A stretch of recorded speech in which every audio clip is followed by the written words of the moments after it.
Hi, my name is Mackenzie Holt, and this is my final video for Dr. Vivian Baxter's Current Trends and Issues course. I regret that I did not give more of my attention to this class. I struggled deeply with my mental and emotional health this semester, and I barely got through it. I really did enjoy this class, though. The content, I'm not gonna lie, was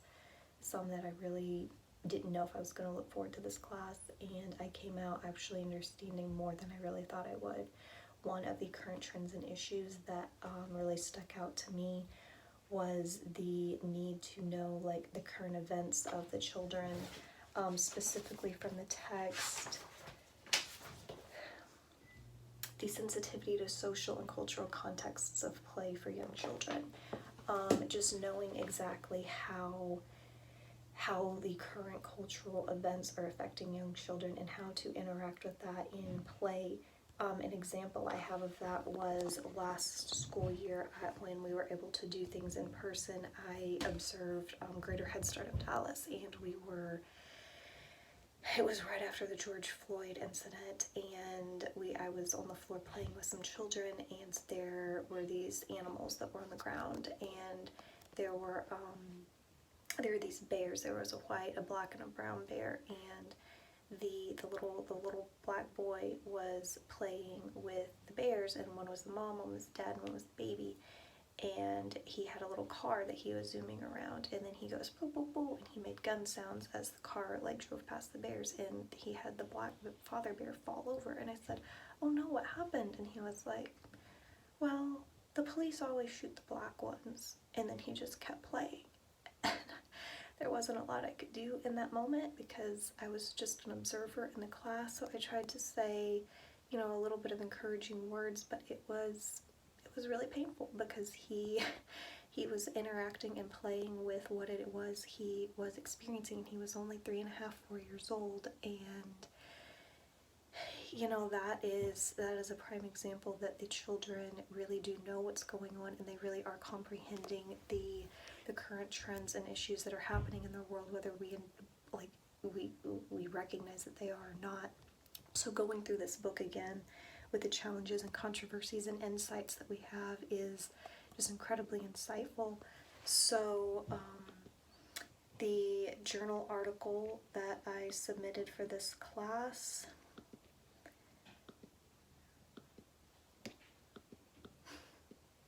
don't know where it is. The journal article that I did in this class was on free play in early childhood education, a phenomenal study in early childhood development and care. The study was done with 4 early childhood teachers, and they were selected based on sampling to maximize the diversity of the various teachers and backgrounds. This was a study that was done in order to gain insight in early childhood teachers during their free play. The study had different questions for the interview to be able to gain the demographic and the involvement. It was found that teachers perceive free play as a chance to help children be ready for the day and each following activity. Free play was something that I definitely believe in, and I really feel that that is a time that, especially like reading over this study and seeing like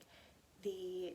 benefit to it, because children are constantly restricted and being told what to do, where to go, how to sit, what to do. But when they're given free play, they have the chance and the opportunities to be able to take what they've learned and apply it into their own little inner circles with their own peers, to where when they're taught to go be polite over here, they get the chance to make those unconscious choices for themselves in order to continue forward and apply what it is that they're being taught. So this journal article definitely helped me kind of reiterate what it is that I already believed in that sense, things from my own personal observations. The observation notes 1 and 2 and the observation paper that we did in class, at first, I'm not going to lie, I really wasn't entirely sure how the assignment was going to go, but by the end of it I really had a better insight. There were tips and tricks on being able to learn from the teachers that I was observing and know like just have better insight into how to interact with children, how to keep the flow going, how to correctly be able to guide and instruct without demanding from them or demeaning them or making them feel like they're doing something wrong, because the majority of the time children aren't doing anything wrong. They're just trying to follow directions that are given to them. And when children are given too many directions in one day, it overwhelms their minds and they're not able to continue to just like connect each dot to the next, to understand like pattern of behavior and like rhythm, and know that staying in the circle is beneficial, because then you understand how to listen to the next set of instructions. The repetition and the kindness and the gentleness that was given from the instructors in those moments were definitely insightful for me, because I don't always have the most patience, and I have to work on remembering that like my tone and my attitude and my direction, like this much of a negative tone could mean this much to a child, and that's not always necessary. So just like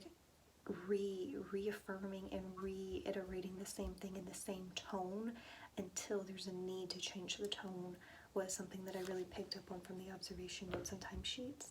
The group presentation that we did in this class over suspended and expelled students was impactful to me, because I honestly had not considered that children at such young ages do get suspended and expelled.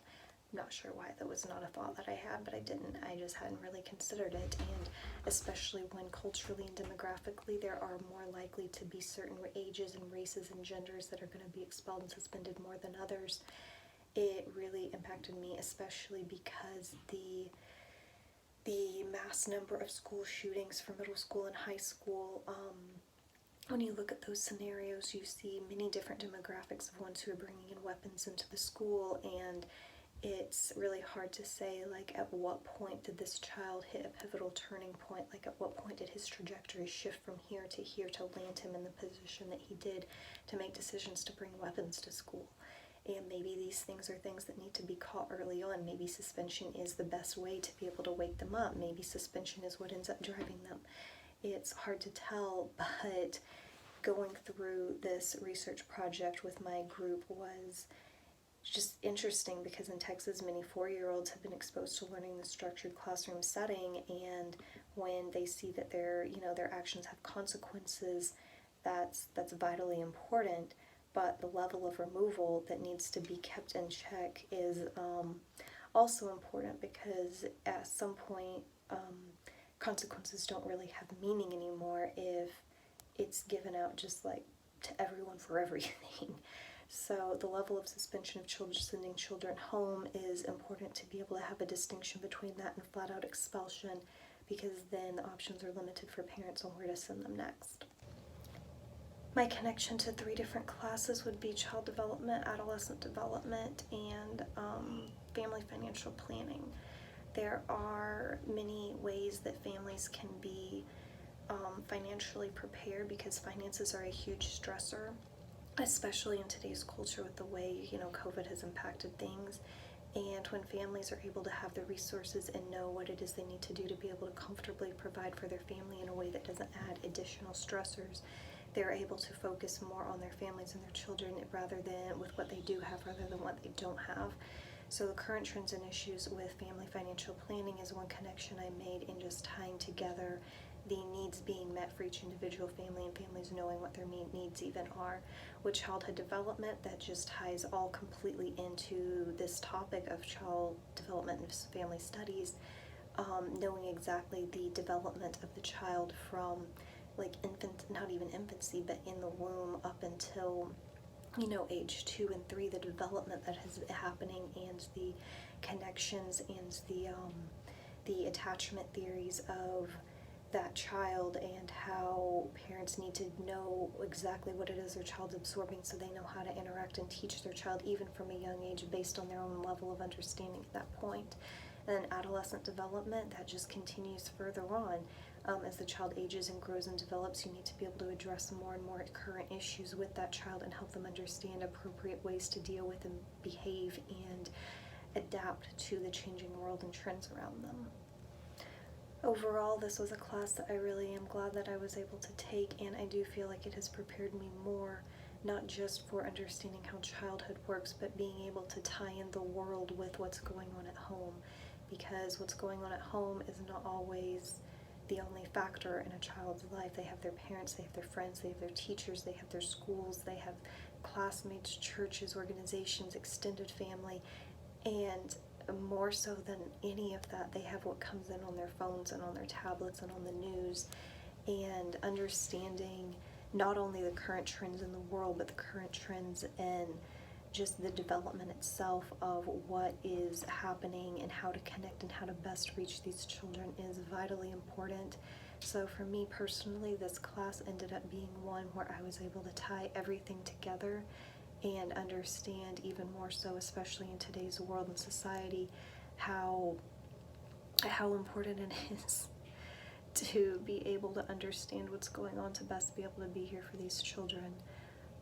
There's a group of middle schoolers that I work with, and the stories they have shared from me from their depressions and anxieties and the way they're being taught in school and the way things are being handled in school is just heartbreaking to me, because their needs are not being met in the way they're developing, and especially not in the way they're developing in today's world.